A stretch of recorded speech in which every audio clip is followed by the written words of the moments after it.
Hi friends, ഇന്നത്തെ recipe green peas കൊണ്ടാണ്. Green peas കൊണ്ട് വടയാണ് തയ്യാറാക്കുന്നത്. അതിന് നമ്മൾ തലേ ദിവസം വെള്ളത്തിലിട്ട് കുതിർത്ത് വെച്ച ഗ്രീൻ പീസാണ് എടുത്തത്. ഇത് വേവിച്ചിട്ടില്ല, വെള്ളമെല്ലാം കളഞ്ഞിട്ട് വേണം മിക്സിയിലിട്ട് അടിച്ചെടുക്കാൻ.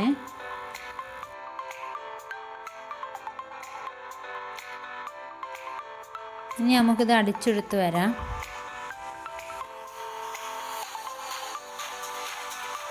ഇപ്പോൾ നമ്മുടെ ഗ്രീൻ പീസ് അടിച്ചെടുത്ത് കഴിഞ്ഞു. ഈ ഒരു പരുവത്തിലാണ് വേണ്ടത്. ഇനി നമുക്ക് മറ്റൊരു പാത്രത്തിലേക്ക് മാറ്റാം.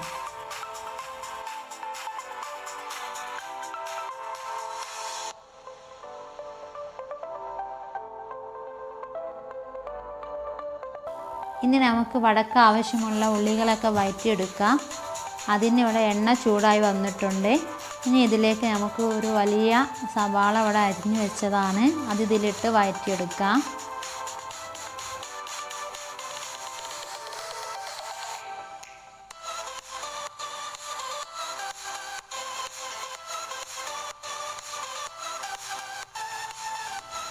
പാകത്തിന് ഉപ്പ് ചേർത്ത് വഴറ്റിയെടുക്കാം.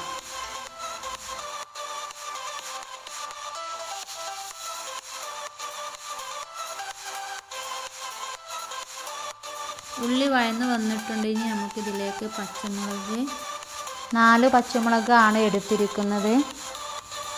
ചെറിയ കഷ്ണം ഇഞ്ചി,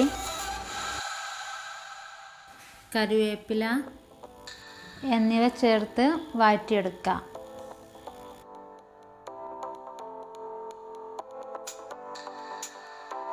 അല്പം മഞ്ഞൾപ്പൊടിയും കൂടി ചേർക്കാം.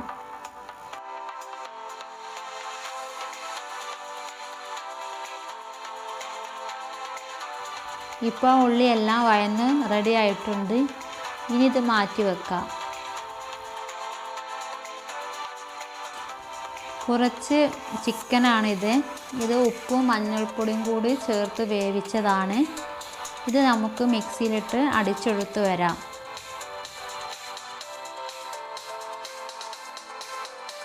ഇനി മാറ്റി വെച്ച ഗ്രീൻ പീസ് എടുത്ത് അതിലേക്ക് ഇപ്പോൾ അടിച്ചെടുത്ത ചിക്കന് അതിലേക്ക് ഇട്ട് കൊടുക്കാം.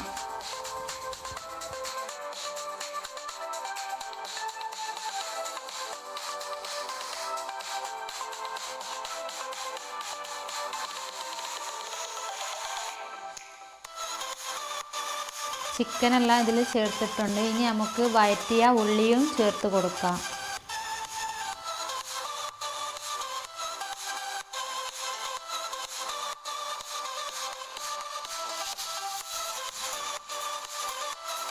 ഇനി ഇത് നന്നായിട്ട് മിക്സ് ചെയ്തെടുക്കണം. കൈ ഉപയോഗിച്ച് തന്നെ മിക്സ് ചെയ്താൽ നന്നായിരിക്കും.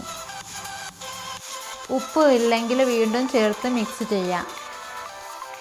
ഇനി നമുക്ക് ഇത് പരിപ്പ് വട ഷേപ്പിലാക്കിയെടുക്കാം. ഇതുപോലെ ഇങ്ങനെ പരത്തിയെടുക്കാം. പാത്രത്തിലേക്ക് മാറ്റാം. ഇതുപോലെ തന്നെ മുഴുവനും ചെയ്യാം.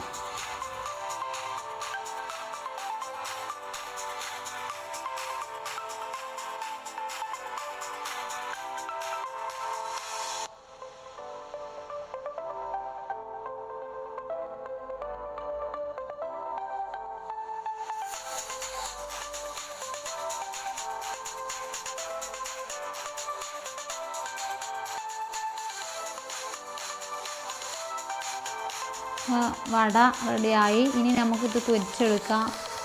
അതിന് എണ്ണ ഇവിടെ ചൂടായി വന്നിട്ടുണ്ട്. ഇനി ഓരോന്ന് ഇതിലിട്ട് നമുക്ക് പൊരിച്ചെടുക്കാം.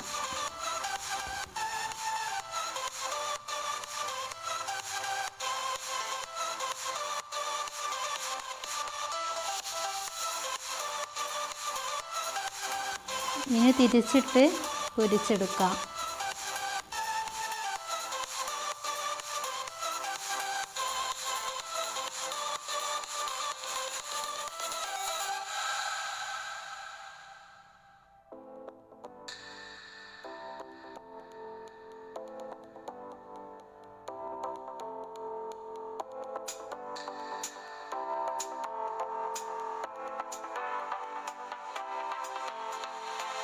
ഇപ്പോൾ രണ്ടും പൊരിഞ്ഞിട്ടുണ്ട്. ഇനി നമുക്ക് മറ്റൊരു പാത്രത്തിലേക്ക് മാറ്റിയെടുക്കാം. ഇതുപോലെ തന്നെ മുഴുവനും പൊരിച്ചെടുക്കുന്നുണ്ട്.